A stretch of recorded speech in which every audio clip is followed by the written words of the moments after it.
ਵਾਹਿਗੁਰੂ ਜੀ ਕਾ ਖਾਲਸਾ ਵਾਹਿਗੁਰੂ ਜੀ ਕੀ ਫਤਿਹ।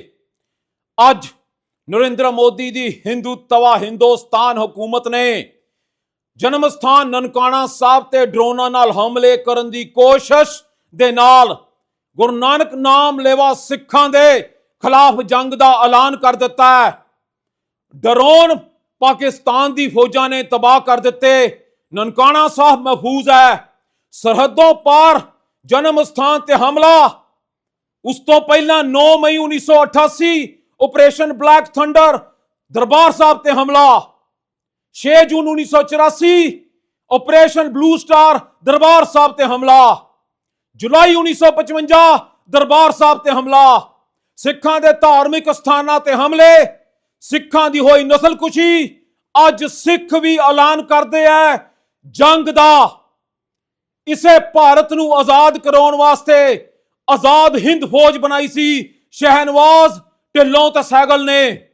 ਅੱਜ ਅਸੀਂ ਭਾਰਤ ਦੇ ਵਿੱਚ ਸਿੱਖ ਫੌਜੀਆਂ ਨੂੰ ਇਹ ਗੁਜ਼ਾਰਿਸ਼ ਕਰਦੇ ਹਾਂ ਕਿ ਸਿੱਖ ਨੈਸ਼ਨਲ ਆਰਮੀ, ਸਿੱਖ ਫੌਜੀ ਜਥਾ ਤਿਆਰ ਕਰੋ ਪੰਜਾਬ ਨੂੰ ਭਾਰਤ ਦੇ ਕਬਜ਼ੇ ਚੋਂ ਆਜ਼ਾਦ ਕਰਾਉਣ ਦੇ ਲਈ।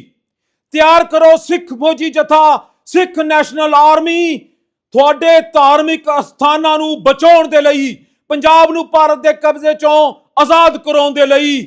ਔਰ ਅਸੀਂ ਅਗਲੇ 72 ਘੰਟਿਆਂ ਦੇ ਵਿੱਚ ਸਿੱਖ ਫੌਜੀਓ ਜਿਹੜੇ ਭਾਰਤ ਦੀ ਫੌਜ ਦੇ ਵਿੱਚ ਹੈ, ਪੂਰੀ ਵਿਉਂਤਬੰਦੀ ਦੇਵਾਂਗੇ ਤੁਹਾਨੂੰ ਅਸੀਂ ਸਿੱਖ ਨੈਸ਼ਨਲ ਆਰਮੀ ਦੀ।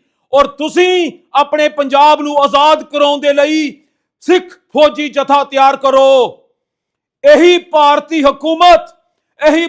ਹਕੂਮਤ ਸਿੱਖ ਫੌਜੀਓ ਤੁਹਾਨੂੰ ਬਾਰਡਰਾਂ ਤੇ ਭੇਜ ਕੇ ਤੇ ਤੁਹਾਡੀਆਂ ਲਾਸ਼ਾਂ ਘਰੇ ਆਉਂਦੀਆਂ।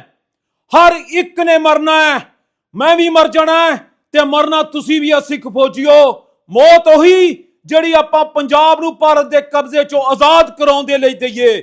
ਮੌਤ ਉਹ ਜਿਹੜੀ ਅਸੀਂ ਧਾਰਮਿਕ ਸਥਾਨਾਂ ਨੂੰ ਇਸ ਭਾਰਤੀ ਹਕੂਮਤ ਤੋਂ ਬਚਾਉਣ ਦੇ ਲਈ ਕਰੀਏ। ਆਉਣ ਵਾਲੇ 72 ਘੰਟਿਆਂ ਦੇ ਵਿੱਚ ਸਿੱਖ ਨੈਸ਼ਨਲ ਆਰਮੀ, ਸਿੱਖ ਫੌਜੀ ਜਥੇ ਦੀ ਵਿਉਂਤਬੰਦੀ ਦੁਨੀਆ ਦੇ ਸਾਹਮਣੇ ਰੱਖੀ ਜਾਏਗੀ। ਸਿੱਖਸ ਫਾਰ ਜਸਟਿਸ ਦੁਨੀਆ ਦੇ ਵਿੱਚ ਸ਼ਾਂਤਮਈ ਢੰਗ ਦੇ ਨਾਲ ਖਾਲਿਸਤਾਨ ਰੈਫਰੈਂਡਮ ਜਾਰੀ ਰੱਖੇਗਾ। 17 ਅਗਸਤ ਨੂੰ ਖਾਲਿਸਤਾਨ ਰੈਫਰੈਂਡਮ ਦੀਆਂ ਵੋਟਾਂ ਵਾਸ਼ਿੰਗਟਨ ਡੀਸੀ ਹੋਣਗੀਆਂ।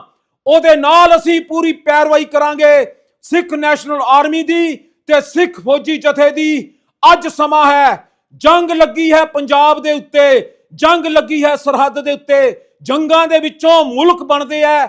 ਇਸੇ ਜੰਗ ਚੋਂ ਸਿੱਖ ਨੈਸ਼ਨਲ ਆਰਮੀ, ਸਿੱਖ ਫੌਜੀ ਜਥਾ ਪੰਜਾਬ ਨੂੰ ਭਾਰਤ ਦੇ ਕਬਜ਼ੇ ਚੋਂ ਆਜ਼ਾਦ ਕਰਾਉਣ ਦੇ ਲਈ ਹਥਿਆਰਬੰਦ ਹੋਵੇਗਾ ਤੇ ਆਪਣੇ ਧਾਰਮਿਕ ਸਥਾਨਾਂ ਦੇ ਉੱਤੇ ਹੋ ਰਹੇ ਹਮਲੇ ਹਮੇਸ਼ਾ ਦੇ ਲਈ ਖਤਮ ਕਰੇਗਾ।